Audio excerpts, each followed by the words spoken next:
নমস্কার বন্ধুরা, আশা করছি ঈশ্বরের কৃপায় সবাই ভালো আছেন, সুস্থ আছেন।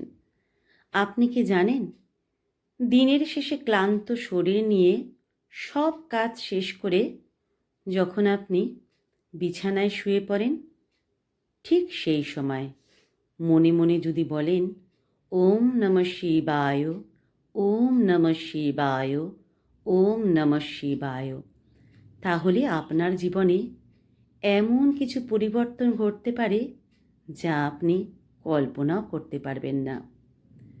প্রথমেই মনটা যেন ধীরে ধীরে শান্ত হতে শুরু করে। সারাদিনের দুশ্চিন্তা, অশান্ত ভাবনা, ভয়, কষ্ট সব যেন একটু একটু করে গলে যেতে থাকে। কারণ ওম ধ্বনি সরাসরি মনের গভীরে কাজ করে। আর শিব মানে তো হলো শান্তি। যারা রাতে ঘুমোতে পারেন না, বারবার দুশ্চিন্তায় ঘুম ভেঙে যায়, তারা যদি শুয়ে শুয়ে এই নাম জপ করেন, তাদের মনে আসে এক অদ্ভুত হালকা ভাব। অনেকেই বলেন, আমি তো জপ করতে করতে কখন যেন ঘুমিয়েই পড়ি। আসলে এটাই সবচেয়ে সুন্দর সময় শিব নাম নেওয়ার। শিব নাম নিয়ে ঘুমানোর মানে শিবের আশ্রয়ে ঘুমানো। এই ঘুম হয় ভয়মুক্ত, স্বপ্ন কম হয়, আর ঘুম ভাঙার পর মনটা থাকে অদ্ভুত শান্ত। শাস্ত্রমতে বলা হয়, রাতের সময় মন সবচেয়ে সংবেদনশীল থাকে। এই সময় ভয়, দুঃস্বপ্ন, অজানা অস্থিরতা সহজেই আক্রমণ করে। কিন্তু ওম নমঃ শিবায় একটি রক্ষা কবচের মতো কাজ করে।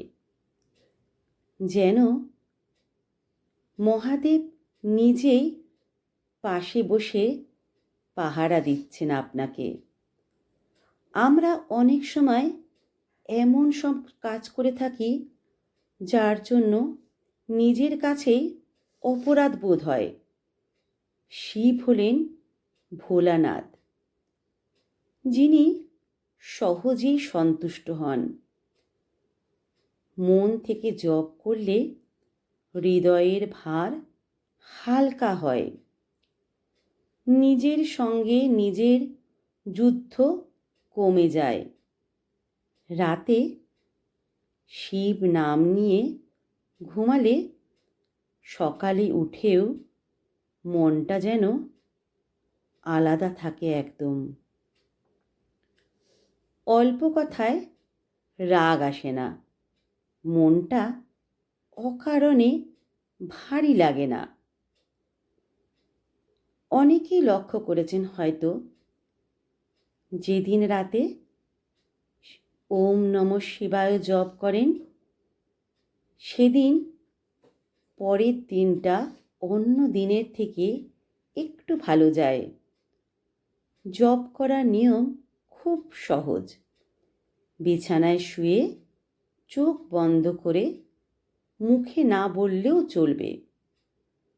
শুধু মনে মনে বলুন ওম নমঃ শিবায় 5 বার, 11 বার, অথবা খুব বেশি হলে 21 বার।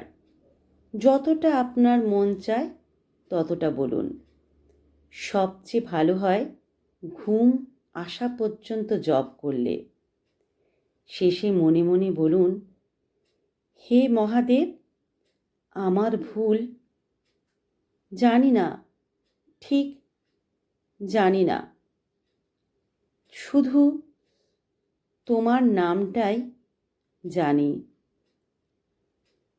আজ এই নাম নিয়েই ঘুমোতে চাই আমি। আজ রাতে একবার চেষ্টা করুন, নিজেই পরিবর্তনটা টের পাবেন। জয় মহাদেব। যদি ভিডিওটা ভালো লাগে তাহলে অবশ্যই মানুষকে শেয়ার করুন। আজকের ভিডিওটি এখানেই সমাপ্ত করলাম। ধন্যবাদ।